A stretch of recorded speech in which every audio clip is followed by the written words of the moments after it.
Meave's force neared Davor's abyss. Signs of beastly feasting were not hard to find. Countless paw and claw tracks were impressed in the blood-stained snow. Among the boulders, bones picked clean were strewn about. Gascon lifted one from the ground. Empty inside, He said. Something sucked out the marrow. Meave's soldiers feigned indifference to the grisly sight. They marched on, their stepped rhythm unwavering, a song on their lips. Yet hearing a slight tremolo in their voices, Meave knew they merely sought to drown out their fear. A moment later, a commander's horn sounded, the signal to halt. The Queen galloped to the fore of the column and found herself at the edge of a vast, round hole in the ground. She could not see the bottom. Meave drew her reins tight to prevent her mount from taking even one step forward. What is this? A crater? A desiccated lake? A mine of the strip variety. Gabor explained. Treasures we picked and shoveled for here. Diamonds. Till we happened on the beasts, that is. What now? O'er yon's a dam. Holds back a lake. If we can break it, water'll rush in, fill the abyss and the tunnels from which the beasts emerge. Just need to get around the mine first. We Down's on the other side. Meave squinted and gazed into the distance. Indeed, there was the dam. And at its foot, a swarm of beasts roiled about. Her soldiers gazed at their queen expectantly, their arms at the ready. She knew well they would rush into battle, in spite of their fear. Gabor! Meave cried out over the whirling wind. Have you bards here in Mahakam? Course, your grace! Then we shall give them good reason to compose this day, on the themes of courage, of heroism, of Lyria! Gee up! And with that cry, the queen spurred her mount, grabbed a banner, and raising it high over her head, rushed headlong at the horrid swarm.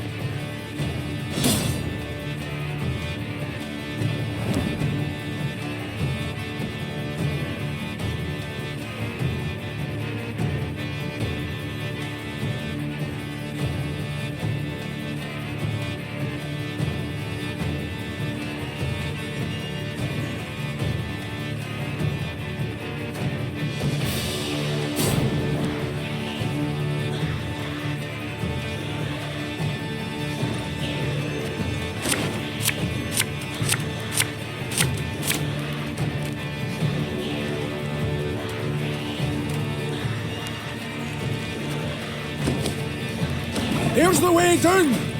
We need to break through and destroy the dam!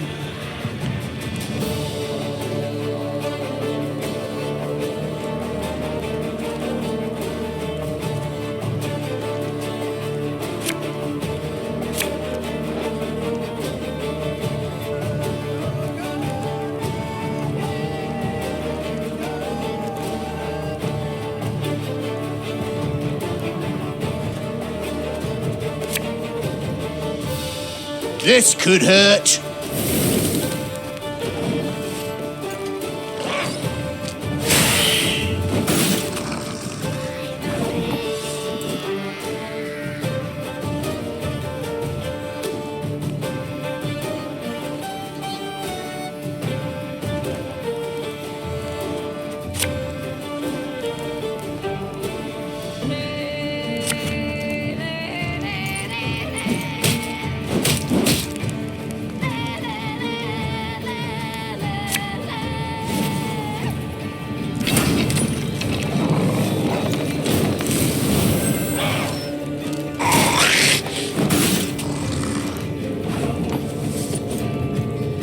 Watch your heads!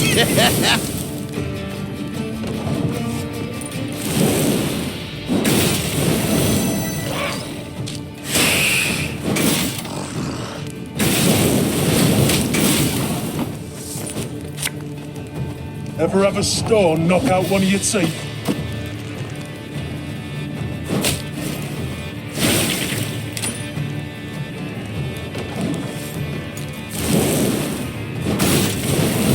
Your Grace, monsters approach from all sides.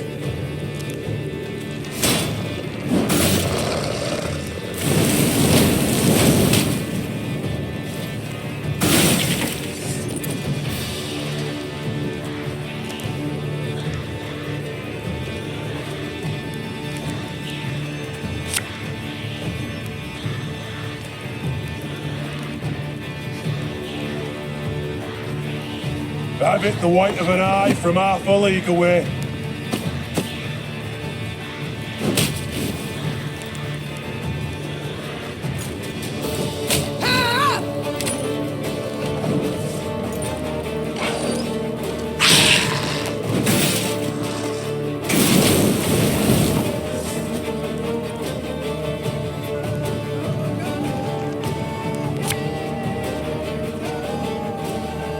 Bigger they are, easier they are to target.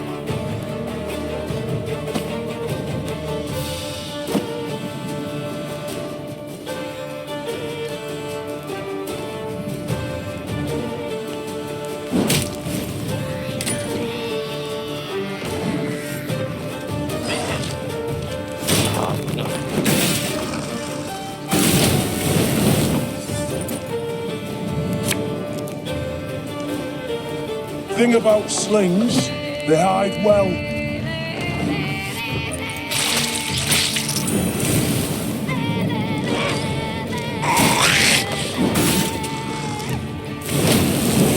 Excellent! The dam's about to give!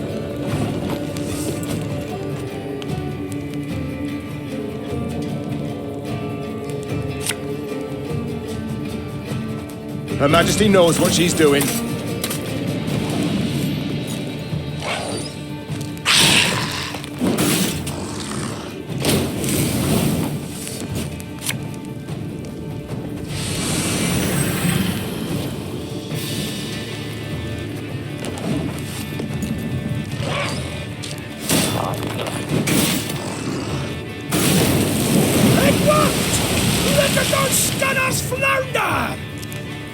Excellent work!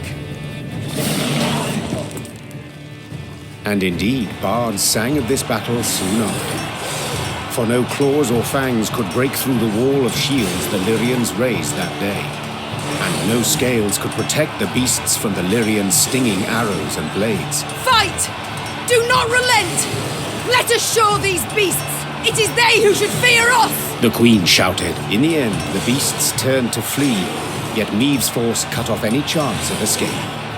A solid wall of men began to push the monsters ever closer to the edge of Davil's abyss.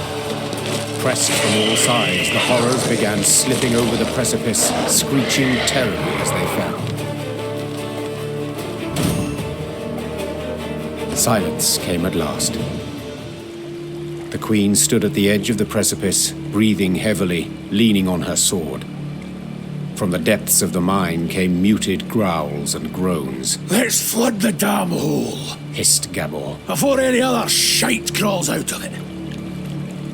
A rush of icy water suddenly rose, then just as abruptly plunged into the mine, flooding the pit.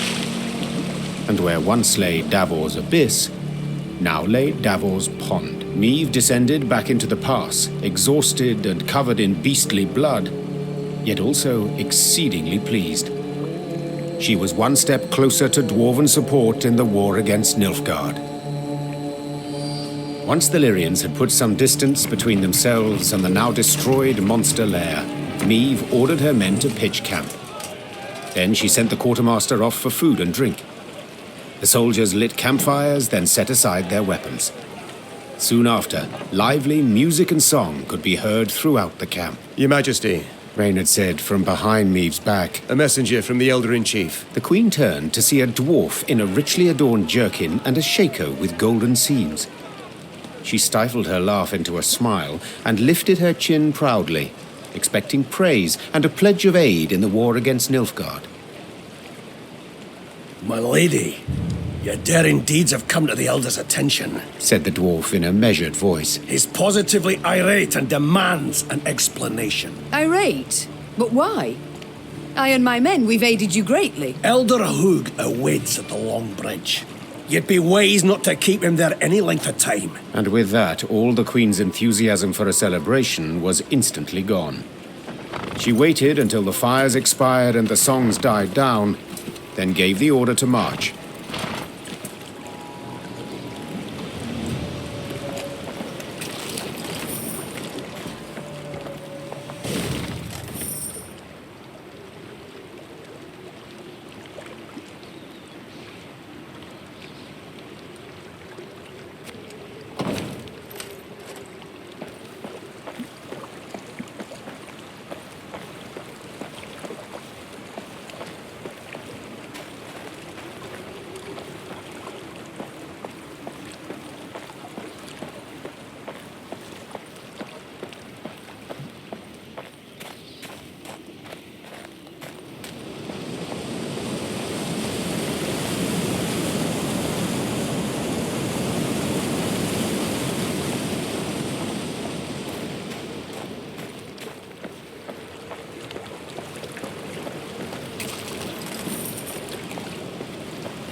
frozen, all. Only the banner moves, blown by the wind. Downright poetic. Prime material for a ballad. Perhaps even a whole saga.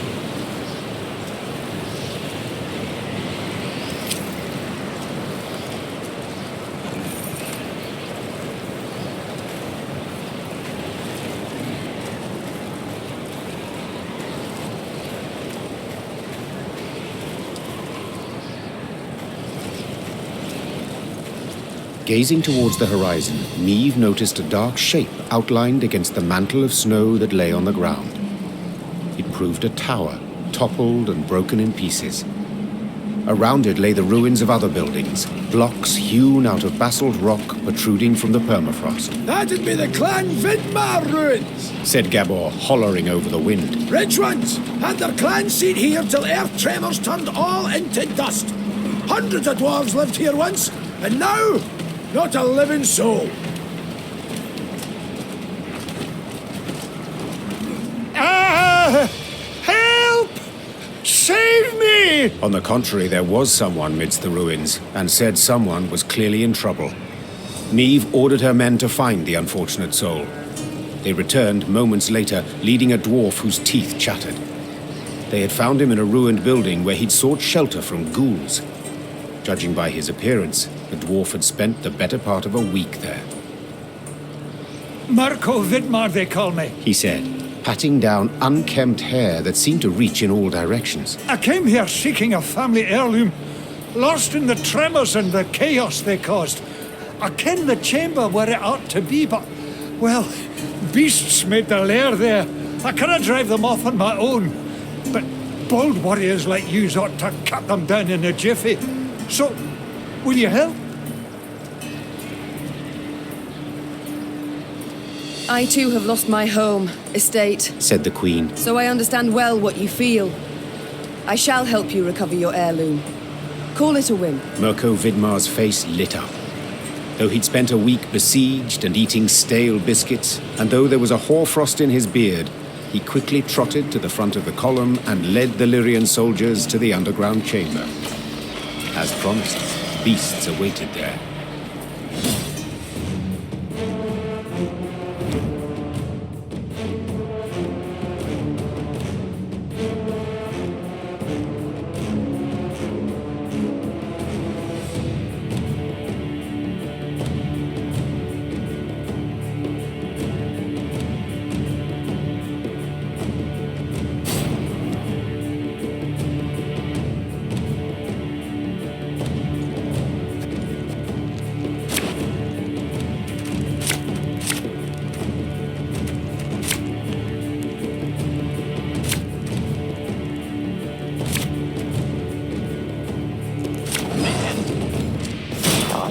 The ruins! From there they come! Drive them back!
Thing about slings, they hide well. Ah!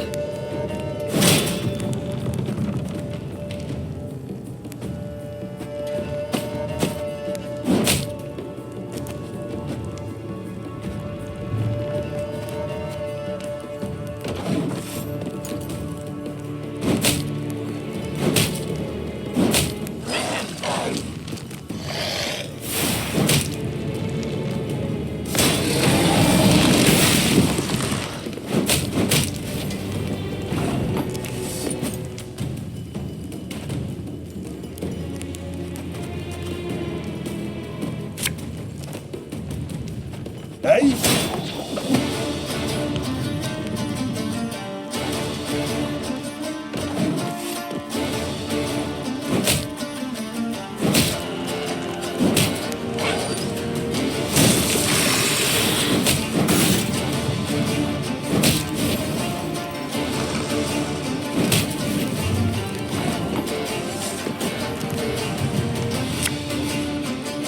Have her done in a jiffy.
Ever have a storm knock out one of your teeth?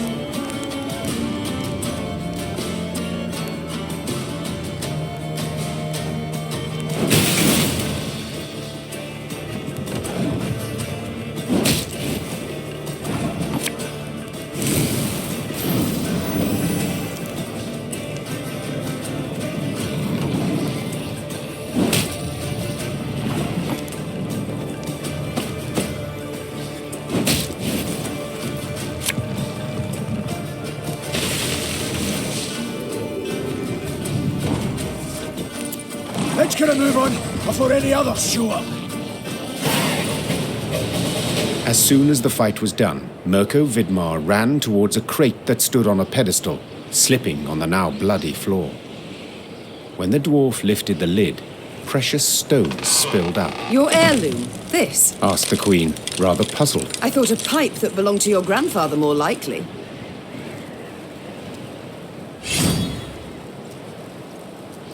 Seems to me Brother Mirko wasn't wholly candid with us. This here's no heirloom, no family souvenir. It's the treasure trove of Clan Vidmar.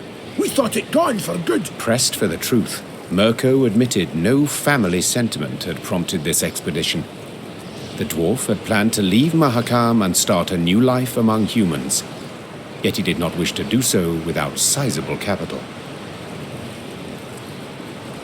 I canna stand to stay here a moment longer. The days, all of them, they're identical. Rise with the first cockscrow, march in double file to the latrine, crap on command, 12 hours down the shaft and home to sleep. Mirko complained. Want a wifey? Put in an application. In triplicate. Care to snip your beard? Elders got to approve it. You want to add buttermilk, not cream, to your mushroom soup? Clan council's got to debate it. How's a dwarf not to get balmy? I understand the lad, no two ways about it. Gabor sighed. But I feel it's my duty to remind yous that what Mirko's going and doing here, well, there are laws. Treasure's due the Elder-in-Chief, not to Mirko, that's one. Second, any dwarf that wants to leave Mahakam can't take nothing but his breeches, his dixie and his coat. So, brief like, consider well afore you make your decision, Your Grace.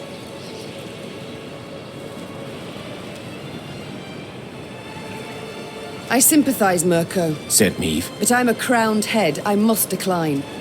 National interest requires I show the greatest possible care for my relations with Elder-in-Chief Hoog.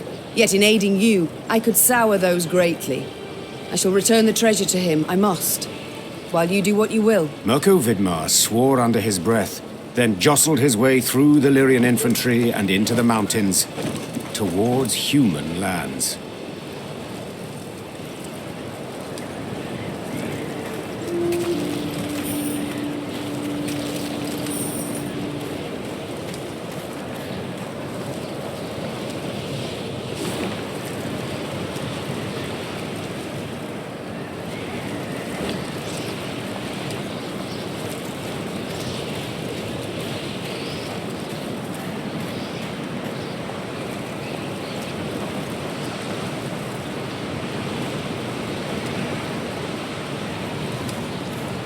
The Lyrians rode a narrow, winding path along the rocky ridge.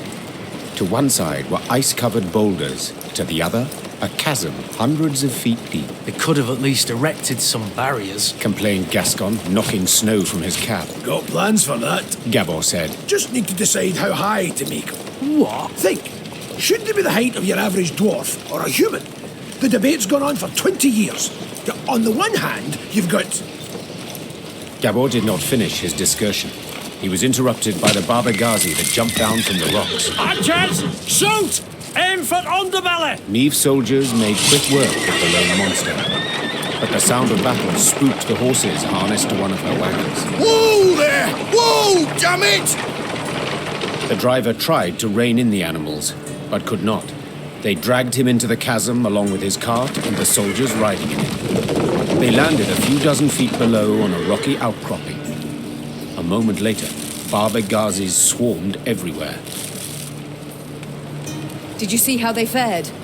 Anyone left alive? Asked Meave, leaning over the cliff edge. Worry more about their cargo. Gascon replied. They were also carrying chests of gold. Blast. We can't get down there. Too steep and the snow keeps falling. We can lower ourselves down a line. But without armor, shields, or heavy weapons, otherwise it will snap. And the Baba Ghazis? The Queen said, brow raised. We shan't kill them with daggers. They're too thick of armor. We'll have to try. Or continue on our way.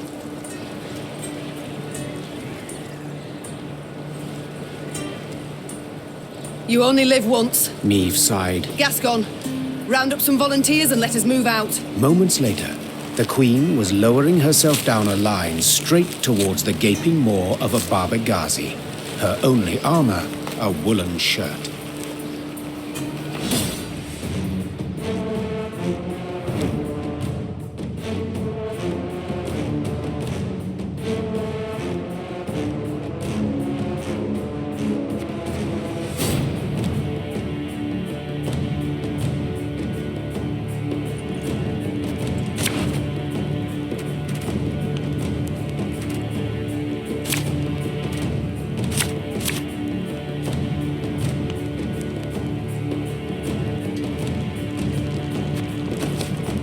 Careful!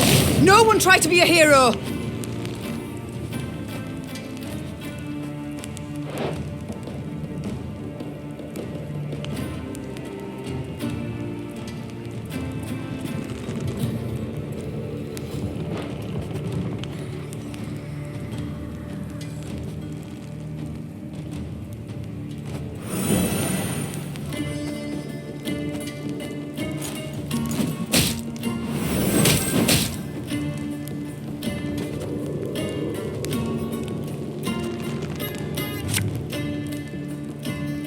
Ever have a stone knock out one of your teeth?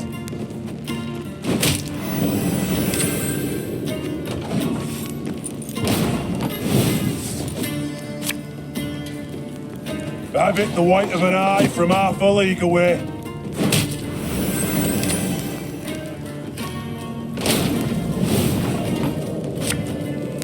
Bigger they are, easier they are to target.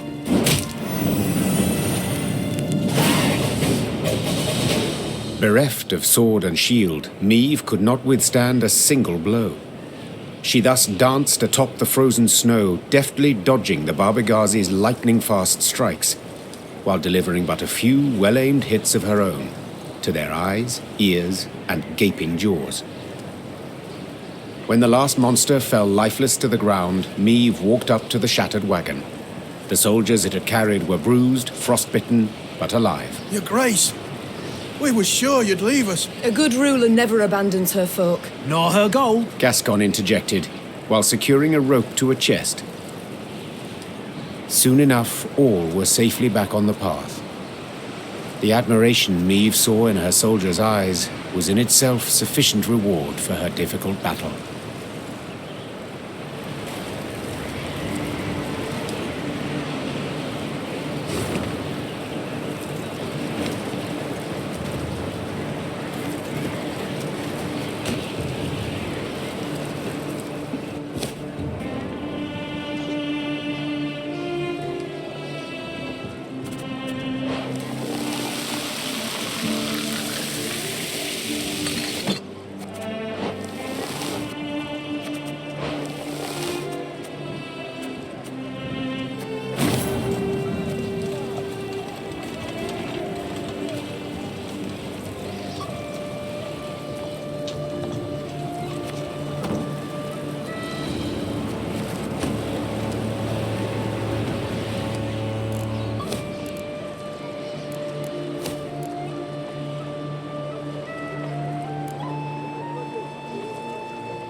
fucking right!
Gods are blowing fair winds the day.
Follow me this way.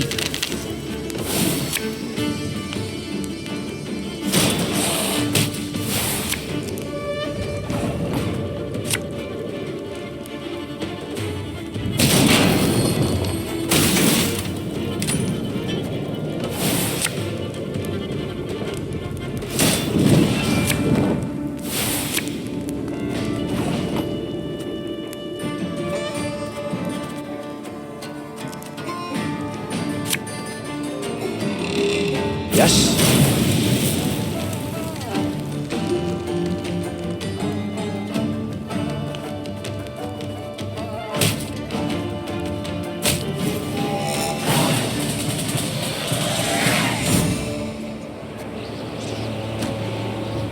Welcome to me inn. We've many folk today, but there's always room enough for more. Good to see you again. Welcome to me inn. Good to see you.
Fresh snow today. Got a blow before too long, bring a rush down. Oh, it's cold as up a Shilemar's ass. Braving the snow in those meagre courts, are ye? Truly. For yourselves here for a spell afore moving on. Snow falls down, teeth are chattering. Winds are howling, frost are beating, la la la la. Snow falls down.